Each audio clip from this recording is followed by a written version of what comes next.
Assalamualaikum warahmatullahi wabarakatuh. Halo sahabat Bawaslu. Bersama saya Wening Nalurita dalam Pondasi Podcast Negeri Demokrasi. Hari ini kita kedatangan narasumber yang tentunya beliau sangat-sangat penting di Bawaslu Kalimantan Timur. Mari kita sapa bersama. Selamat pagi Bapak Nasori. Pagi, Assalamualaikum warahmatullahi wabarakatuh. Waalaikumsalam warahmatullahi wabarakatuh. Selamat pagi, salam sejahtera bagi kita semua. Ya, terima kasih Bapak. Bagaimana kabarnya Bapak? Alhamdulillah di bulan Alhamdulillah. Ramadan ini dalam kondisi sehat, baik. Alhamdulillah. Ya sahabat Bawaslu, sebagaimana semangat yang selalu kita gaungkan bersama rakyat awasi pemilu, bersama Bawaslu tegakkan keadilan pemilu. Baiklah, kita langsung saja memulai pertanyaan ya Bapak ya. Agar di sini sahabat Bawaslu ini bertanya-tanya Bapak terkait dengan bagaimana sih karir Bapak sampai di detik ini di Bawaslu Provinsi Kalimantan Timur. Boleh diceritakan sedikit Bapak? Baik. Terima kasih Mbak Wening. Pertama-tama sebelum saya menjelaskan mengenai latar belakang karir dalam ke-PNS-an saya pertama-tama menyampaikan dan mengapresiasi podcast ini sebagai bagian daripada edukasi dan literasi di bidang demokrasi.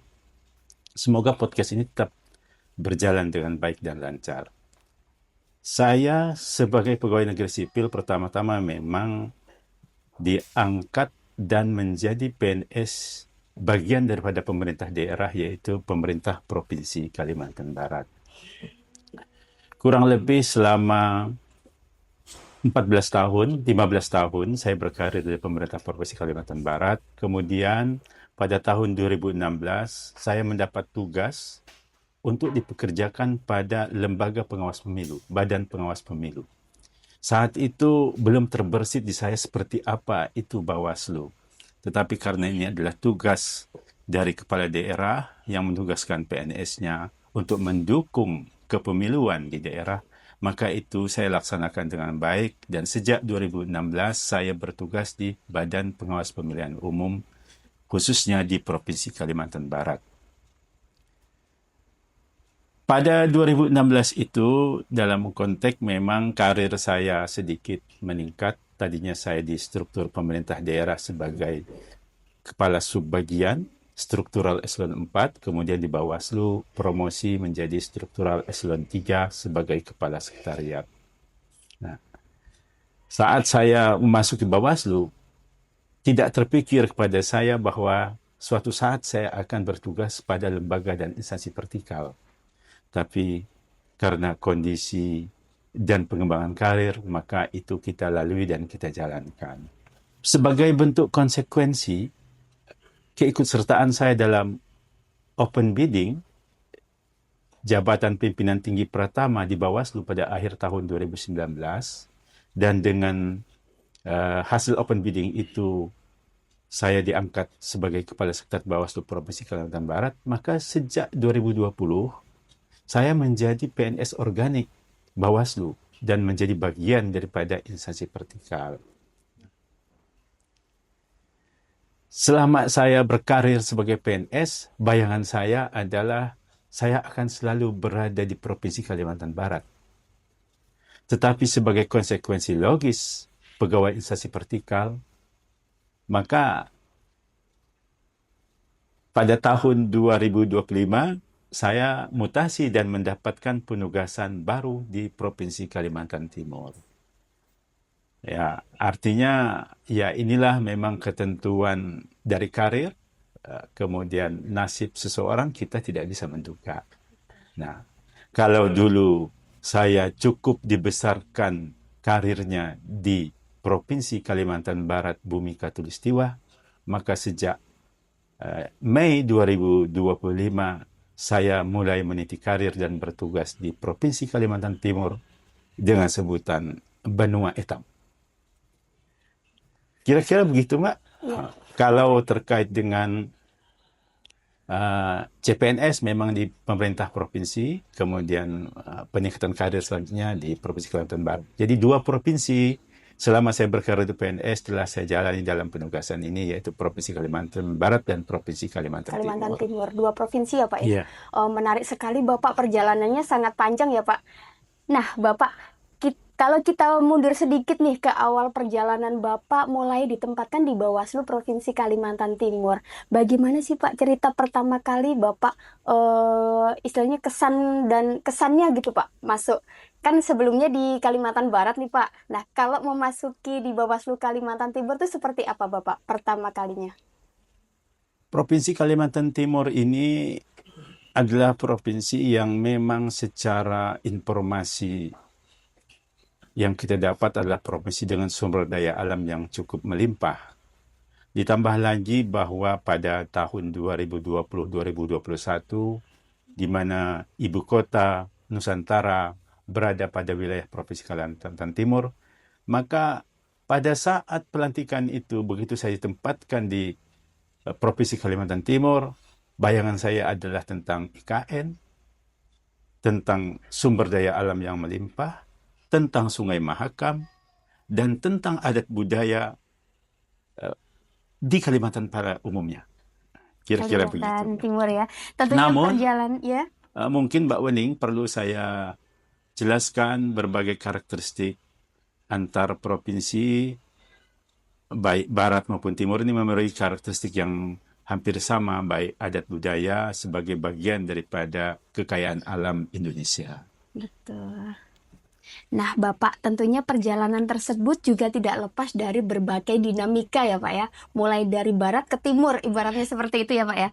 Nah, Bapak, saat ini tantangan di masa-masa saat ini ketika Bapak memasuki wilayah timur begitu ya, Bawaslu Kalimantan Timur, di sini ada kebijakan juga tantangan di masa-masa efisiensi yang mana dari berbagai lembaga ini harus dalam menjalankan tugas pokoknya, kegiatannya, itu kita harus menjalani tantangan di masa efisiensi. Bagaimana sih Pak, menurut Bapak, Bawaslu Kalimantan Timur menyikapi di masa-masa efisiensi ini Bapak? Terima kasih Mbak Wening. Efisiensi ini adalah sebuah kondisi kita pada umumnya dalam berbangsa dan bernegara. Karenanya sebagai bagian daripada tugas mulia kita dalam memajukan nilai-nilai demokrasi di Indonesia, kebijakan-kebijakan ini harus kita amankan bersama dan kita sukseskan bersama untuk kemajuan bangsa di kemudian hari. Karenanya dalam masa-masa tahapan non-tahapan ini, tantangan bagi Bawaslu adalah sebuah tantangan yang cukup berat dengan kondisi efisiensi, dengan kondisi non-tahapan. Upaya-upaya kita untuk mengeksplor, untuk membuat inovasi, untuk berkreasi lebih jauh di dalam meningkatkan nilai-nilai demokrasi melalui edukasi, melalui koordinasi, melalui kerjasama hubungan antar lembaga, memang adalah suatu langkah-langkah dan usaha-usaha yang perlu kita kembangkan secara terus-menerus. Di selain itu, secara internal kita juga harus menguatkan struktur jajaran kita agar di dalam rangka persiapan-persiapan dan konsolidasi demokrasi, hal ini bisa berjalan dengan baik dan lancar. Baik, jadi walaupun di masa-masa efisiensi, namun kegiatan semaksimal mungkin tetap dilakukan ya gitu ya Pak ya, di Bawaslu Kalimantan Timur. Jadi sahabat Bawaslu, walaupun di masa non-tahapan, kita di Bawaslu Provinsi Kalimantan Timur juga banyak sekali melakukan kegiatan-kegiatan yang menunjang nantinya untuk penyambutan pemilu di masa mendatang seperti itu. Bapak, menurut Bapak nih langkah-langkah strategis apa nih Pak yang perlu dilakukan oleh Bawaslu di masa-masa non-tahapan seperti itu Pak? Baik Mbak Uni. Perlu saya jelaskan dahulu bahwa kondisi-kondisi Bawaslu se-Indonesia dan khususnya Bawaslu Kalimantan Timur ini, pada masa-masa kami bertugas di Kalimantan Barat, dari 14 kabupaten kota di Kalimantan Barat itu, Bawaslu Kabupaten Kota meskipun sudah permanen, tetapi sekretariatnya baru 2 yang menjadi satuan kerja. Saat kami bertugas di Kalimantan Timur, meskipun 10 kabupaten kota, ini karena Kalimantan 1. Nah, hal ini adalah tantangan kita ke depan dalam menyiapkan kelembagaan kita untuk melakukan pengawasan sebagai bagian daripada fasilitasi administrasi dan dukungan teknis kepada ketua dan anggota. Nah, tantangan ini harus kita hadapi bersama dengan berbagai kekurangan, baik sumber daya SDM, khususnya sumber daya PNS maupun sumber daya perkantoran yang lain yang harus kita segera secara bertahap kita penuhi bersama. Alhamdulillah dalam 1 tahun terakhir ini 2 kabupaten kota di Kalimantan Timur telah menjadi satuan kerja mandiri, dan insya Allah dalam tahun ini kita akan berupaya mendorong 2 lagi kabupaten kota kita menjadi satuan kerja mandiri, sehingga Kalimantan Timur dari 10 kabupaten kota sudah 5 yang menjadi satuan kerja mandiri yang kita proyeksikan di tahun ini. Semoga pengembangan satuan kerja mandiri ini bisa terus-menerus berlanjut, dan pada tahun 2027 atau 2028 awal kita sudah siap 10 kabupaten kota kita bisa menjadi satuan kerja yang definitif. Tetapi ini bukan sesuatu hal yang mudah karena tantangan di dalam penataan sumber daya manusia, tantangan di dalam penataan struktur kelembagaan keuangan, dan tantangan dalam penguatan dukungan teknis yang juga harus kita jalankan secara terus-menerus, sehingga persiapan dan tahapan pengawasan pemilihan umum 2029 bisa kita yakini Kalimantan Timur telah semakin siap dan mantap. Amin. Ya, tentu harapan kita bersama demokrasi di Indonesia terus berkembang semakin matang dan berkualitas ya Pak ya. Amin ya Rabbal Alamin. Nah, Bapak sebagai penutup dari perbincangan kita hari ini, bagaimana Bapak mungkin bisa menyampaikan harapan Bapak ke depan, mulai dari SDM-nya, kemudian lembaga Bawaslu Kalimantan Timur ini seperti apa dalam menghadapi pemilu di 2029 mendatang. Terima kasih Mbak. Jadi sudah sepatutnya saat ini kita bersyukur atas berbagai prestasi Bawaslu Provinsi Kalimantan Timur di dalam menjaga harkat dan martabat pemilu. Namun di dalam bersyukur itu kita juga harus terus-menerus melakukan introspeksi, evaluasi, dan upaya-upaya pengembangan diri selanjutnya. Harapan saya tentunya Bawaslu Kalimantan Timur akan semakin lebih mapan. 10 kabupaten kota akan menjadi satuan kerja. 10 kabupaten kota, struktur kelembagaan sekretariatnya juga sudah mumpuni. Yang semua ini perlu dukungan kita untuk kita lakukan pengisian. Harapan saya ke depan dengan perkembangan kawan-kawan sebagai pegawai di Bawaslu yang saat ini sudah hampir 100% menjadi pegawai P3K, kemudian ada tahun 2025, kawan-kawan di kabupaten kota keseluruhannya mendapatkan dukungan CPNS. Amin. Maka harapan saya ke depan, pengembangan sumber daya manusia ini bisa diiringi dengan penguatan nilai berakhlak, penguatan integritas dan profesionalitas. Sebagaimana kita ketahui bahwa sumber daya manusia di Bawaslu ini, khususnya sumber daya kesekretariatan, selain tunduk kepada peraturan tentang aparatur sipil negara, baik disiplin maupun pengembangan karirnya, tetapi juga kita adalah sebagai penyelenggara pemilu. Sebagai penyelenggara pemilu, kita tunduk kepada etika dan disiplin di dalam penyelenggaraan pemilu. Nah, ini juga harus menjadi perhatian kita bersama, bagaimana kawan-kawan bisa profesionalitas di dalam menjaga nilai-nilai demokrasi dan memberikan pelayanan kepada masyarakat kita, khususnya masyarakat Kalimantan Timur. Betul.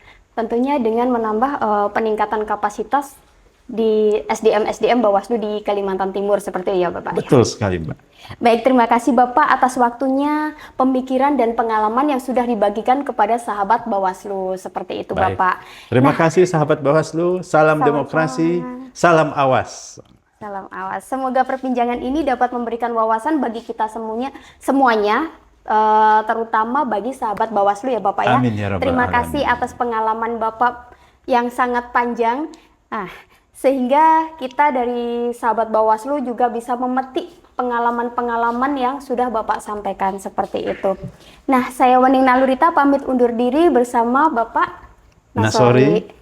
Terima kasih, jangan lupa like, subscribe, serta komen. Seperti itu agar teman-teman dan sahabat Bawaslu terus bisa menikmati informasi-informasi yang disajikan oleh Pondasi Podcast Negeri Demokrasi. bersama rakyat awasi pemilu, bersama Bawaslu tegakkan keadilan pemilu. Saya akhiri, wassalamualaikum warahmatullahi wabarakatuh. Waalaikumsalam warahmatullahi wabarakatuh.